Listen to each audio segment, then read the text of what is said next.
me like I'm coming for baby treatment and you are asking me to go to a nutritionist, and I don't have that much time left because I'm say 32 years old, and it's a big thing for me. I want to have child now, and you cannot ask me to focus on losing weight.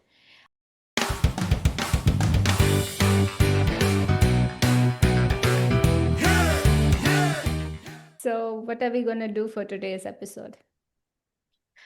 So today's episode's going to be the second part of why strength building could be a game changer for women. And I thought we could get more into things like hormonal implications of what strength training could do for women in terms of the hormonal changes.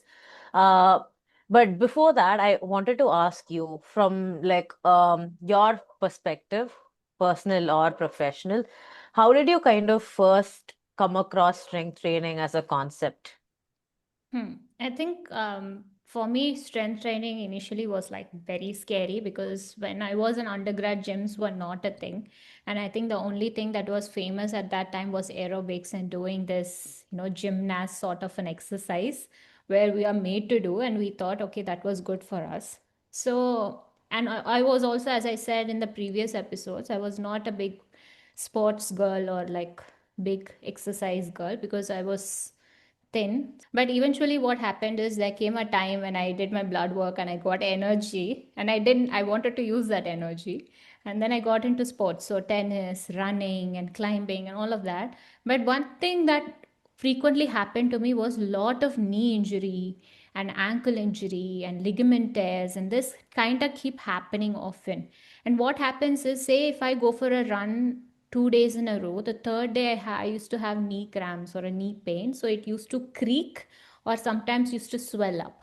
So the only way I had to research was what to do about it. And I also asked my other people who used to work out, and they said things like, you have to do your knee strengthening. So that's the first time I kind of came across strengthening. And then they spoke about gym and stuff. So gym used to be very intimidating, right? Because they used to have like all these different equipments and you don't really know how to use them, and you also feel intimidated in front of people who are using it on a daily basis. So yeah, and eventually what happened is when I learned that strength training was giving you a lot of injury prevention and pain prevention, I kind of also enrolled my mother in a gym to help her with her knee. And overall, you say, right after 35, 45, your if you don't use it enough, your knee can kind of get weakened, and I didn't want for that, her to have that. So she went to the gym and she got a lot of effects from it. So yeah, that's a little bit about how I got into this whole strength training and stuff. Okay. So, from what you just said, right, I want to kind of pick on one particular thing that you said, where you spoke about how usually gyms are intimidating Mm. because when we talk about strength training, we are looking at uh, you know, lifting heavy things, and it's usually something that we see men be obsessed with. If I don't know if you remember, but like I think 90s kids would. We usually saw this in media where men would kind of have weights at home. They would be lifting it. They would have a bunch of eggs. They were the bodybuilding types. And in India, you see that kind of, a stereotype a lot. It's, that's the gym bro. And even before like gym bros became a thing, like where they go to the gym, they used to be on their terrace lifting weights back in the day. I don't know if Yeah, this I can is only this something imagine that, Salman Khan with his whole yeah, big body. yeah. So, because that's the impression, you see that even like bodybuilders existed back then, female bodybuilders existed back then. And we usually have this impression that, they're scary, they're not feminine, they're not going to be as nice because that's the stereotype, right? So, what I want to kind of get into is, when people suggested this, even though it is good for you, were you kind of, a little weary about, how that could possibly make you look like a man? Because that is a fear that a lot of girls have, right? Yeah, I think I did have that fear, if I have to be honest. So I went to the gym trainer and I asked this question.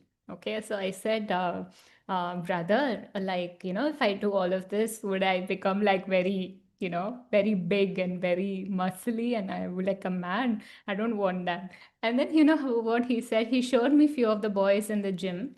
some of the boys in the gym, you know how much they've been doing and how much protein they've been consuming and how much of deadlifts that they've been taking, and they don't still don't look like a muscle bodybuilder. And you are carrying 2 kg weight like this and expecting to look like a bodybuilder. And yeah, that's all it came to your mind, you know. It's like it's seriously not, it's a lot of science behind it, you know. It's there's testosterone.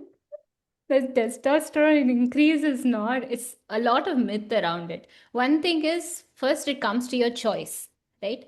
How much of a, what you want to take from strength training. You can stay take just injury prevention, pain prevention, and do like a minimal weight routine with 5 kgs and 6 kgs. So usually you start at a 2 kg weight and then you go up as and when your muscle starts to, adapt. So then you have to have a choice. What do you get out, what do you want to get out of it? So one is whether you want to prevent injury, second is whether you want to build muscle for any reasons, and the third is you of course want to become a bodybuilder, you want to have that body. So for each choice you have a each routine you follow, and in the same way each milligrams of protein you add.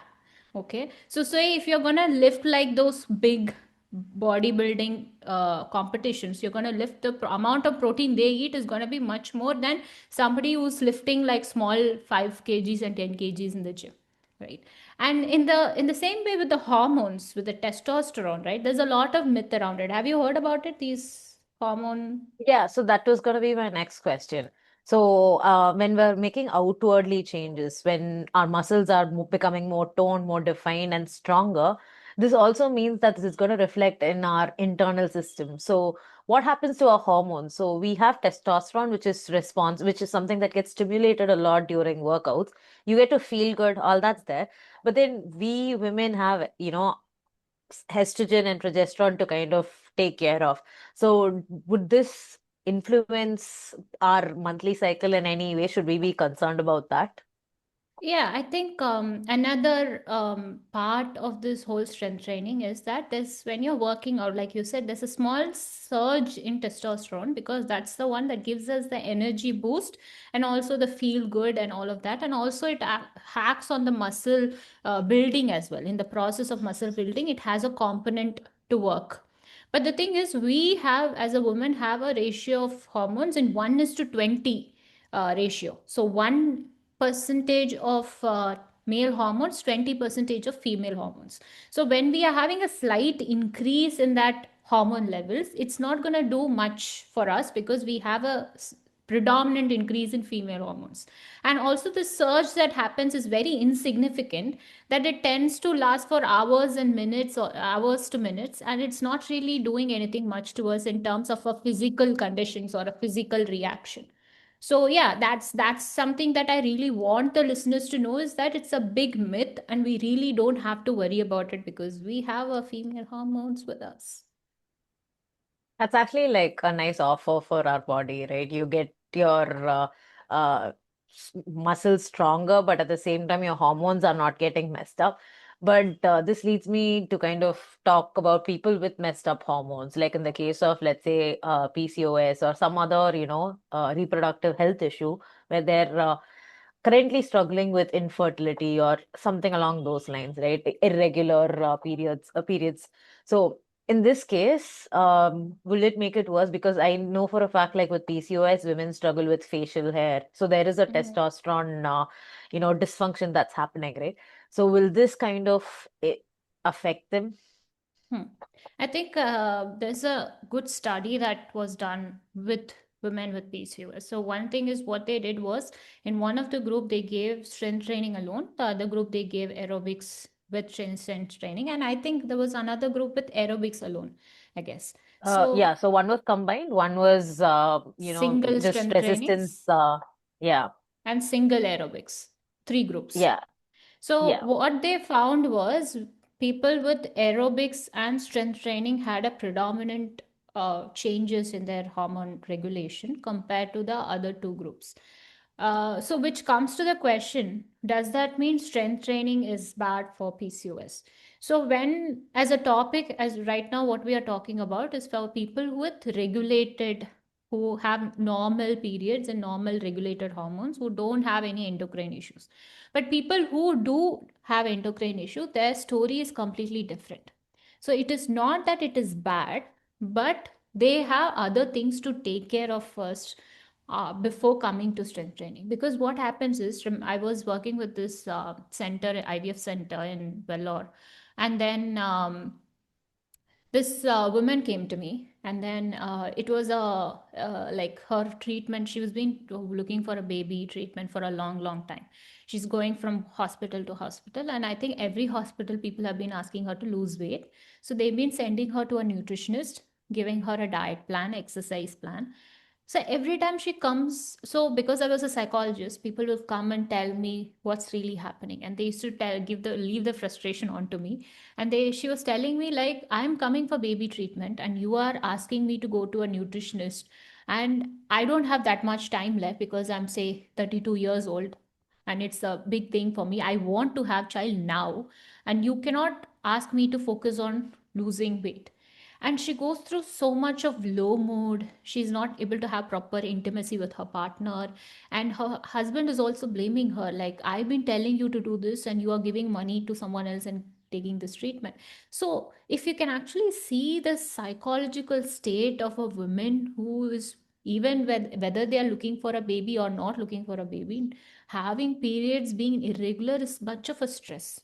And in turn, we've been looking at our past episodes, how we've been talking about the mind body connection, how much of a things, the burden, the social conditioning has been, s- having an effect on our body. So, what they found was nervous system regulation was not happening when people were just doing strength training, because nervous system regulation is one thing that you have to take care of your stress, your body, the kind of relationship that you have with your body. So yeah, I want to say, in PCOS, you want to regulate your hormones.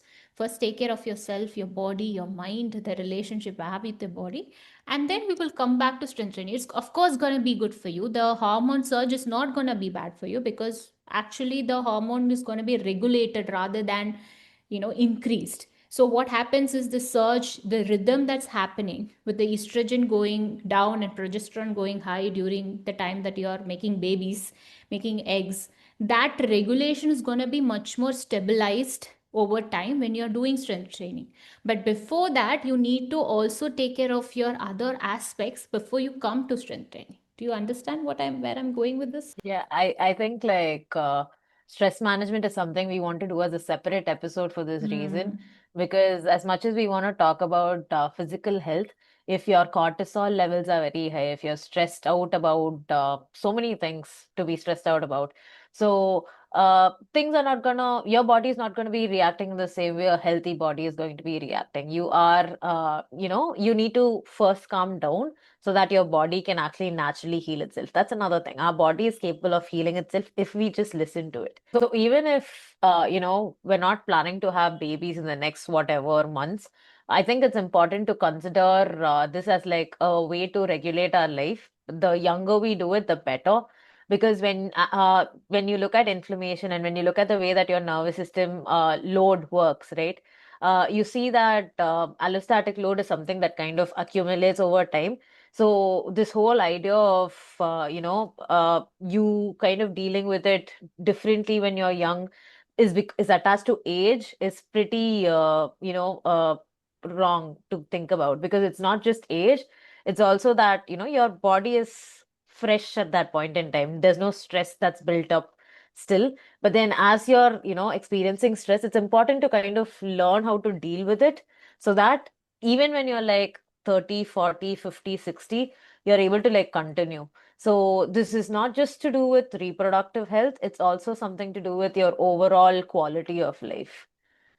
Is there anything you want to add to this? Yeah, I kind of agree about the baby part, but I also not very much of a fan, of babies. But in terms of this topic, right? I think there are certain bitter experiences we really need to talk about, because as Mm. much as we glorify the aesthetics of gym and gym culture, as also it's because it's New Year and everybody is going for the gym. I think we people need to know that it's not really about the aesthetics. It's also about being very aware of what you're using and how it's going to impact your body. Like, for example, I remember this instance. My younger cousin brother, he and I went to this gym in the apartment, free gym. And then he was like this teenager, so he wants to show off how much he can lift, right? So he's not been working out for like 2, 3 months.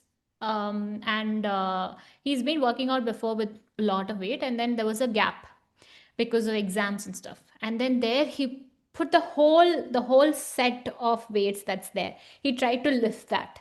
Okay. I said this is not the place to show off. Don't do this. And then he didn't listen to me. And then when he went back home, he had a twist. And I think Yeah. this is all it's about. I think not just for women, also for men. It's not about the aesthetics. You need to do it right. Otherwise, it's gonna twitch or yuck or your muscle, and you will not be able to use it for a while. Because it happened to me. Like, I misused it, and I have had aches and pains in the very bad place. And like, have you had that experience or seen someone? I remember like when I first started, obviously there's like that post workout you have the muscle soreness, right? Mm. So that's something that I thought, like that's something that would, stop me from working out when I first started. But then later I kind of realized if it's lasting that long, it's because my posture is not right. So one of the things that I started to kind of understand about strength training is that it's all about the mind muscle connection. So let's say you're doing like a bicep curl, then you need to kind of understand that this is the muscle that you're trying to activate. So that's the muscle you're supposed to feel when you're like, doing the Mm. curl. So that's something that I think I, over the course of time, became very conscious about and said, okay, I need to feel the muscle to know that I'm activating it. So it became more than, like it being about like 10 counts, let's say 10 counts of whatever, more than the counts, it became about, slow movements where I could feel the muscle kind of relaxing and contracting. So it's kind of like, I'm going to see the effect of it maybe like 1 month from now or 6 months from now, I don't know. But I'm keeping my body active. But this took a while. This took, like over 3 years for me to get here. Mm. But, because obviously, like when I first started, it was pretty chaotic. It was like, once a week or something because it was a lot. Like you would feel the muscle cramps of it a little later because I sometimes I overdid it, sometimes I, and that would lead me to not do it at all. And then when you start again, you can't lift the weights that are lesser than the weights that you carried the time before. Because again, you need to start from the very beginning. I also think like with strength training, post workout recovery is important. So things like having more protein at the end of the workout. So that's also something that I'm learning about now. I'm not completely sure about where that is, but this has been it. But because you spoke about like gym horror stories, I think I have one that's pretty interesting too. So this happened to a friend of mine when she went to the gym. She wanted to gain weight because she was very thin, right? So she wanted more muscle definition. She wanted to be stronger. And when she started doing this, the gym trainer gave her like this weird advice of having some supplements, protein supplements. And the first 2 weeks of starting it, she kind of felt like, it wasn't working out because she saw that she was putting on, she was becoming a little heavier. She was like, her face was, becoming more puffy and sort of not very not the goal that she had in mind going into it because it was not natural looking. It felt abnormal. And the gym trainer kind of calmed her down saying, no, this is what like the male clients of mine are doing, so you do it as well. And she had to kind of just abruptly stop going there because she realized like this is not going to work out. So I think with this, what I think, all of us and the listeners can like really think about is, as much as these things are, informative and educational, I think it's also important to trust your own body and trust your own like timing, because not everyone's going to progress in the same way at this around the same time.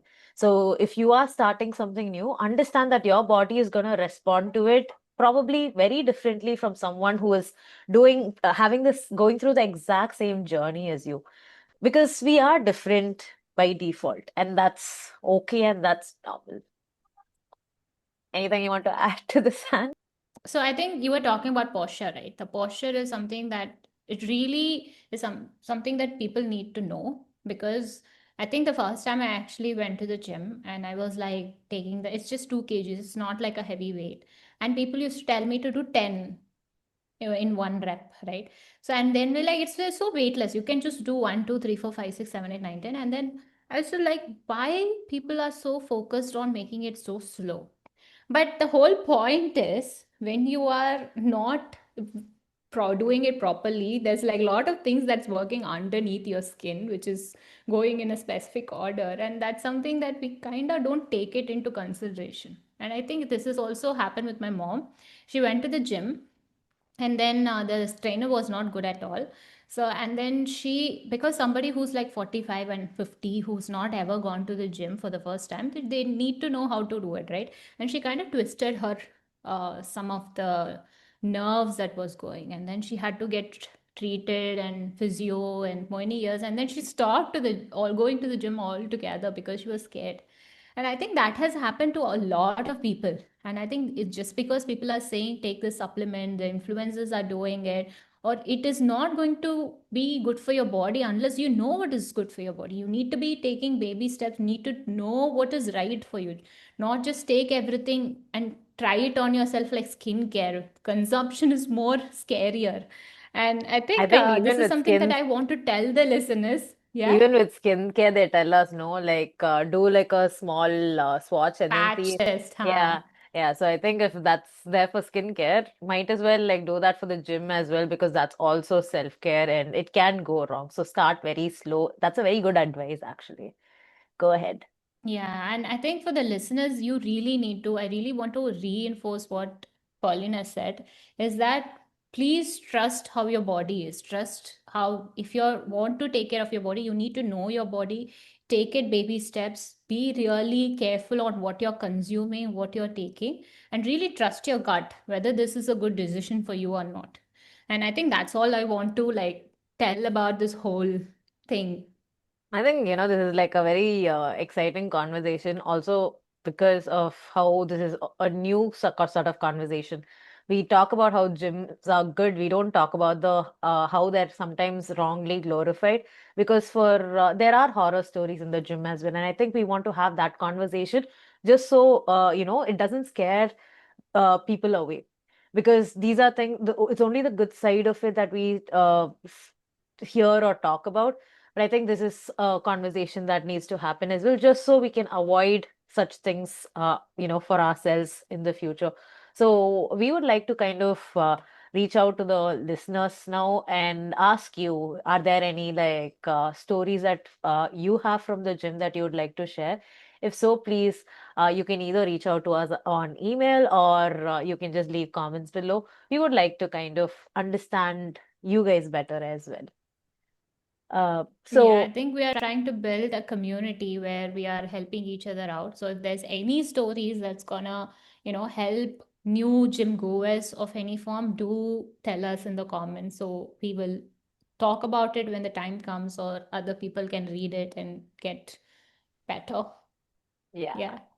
so I think this is like a very nice place to stop uh, this episode. Um, if you liked Yeah. our content, please like, follow, and subscribe.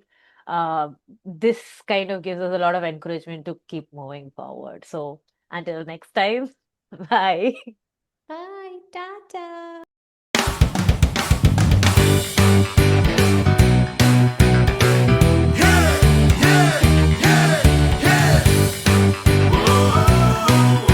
On the next episode of Sugar, Spice, and Everything Chaos. I have this question, like, are you saying that people who are in an abusive relationship, they kind of have to leave the relationship? Are you asking them to cut it off, or is it like another way to deal with it?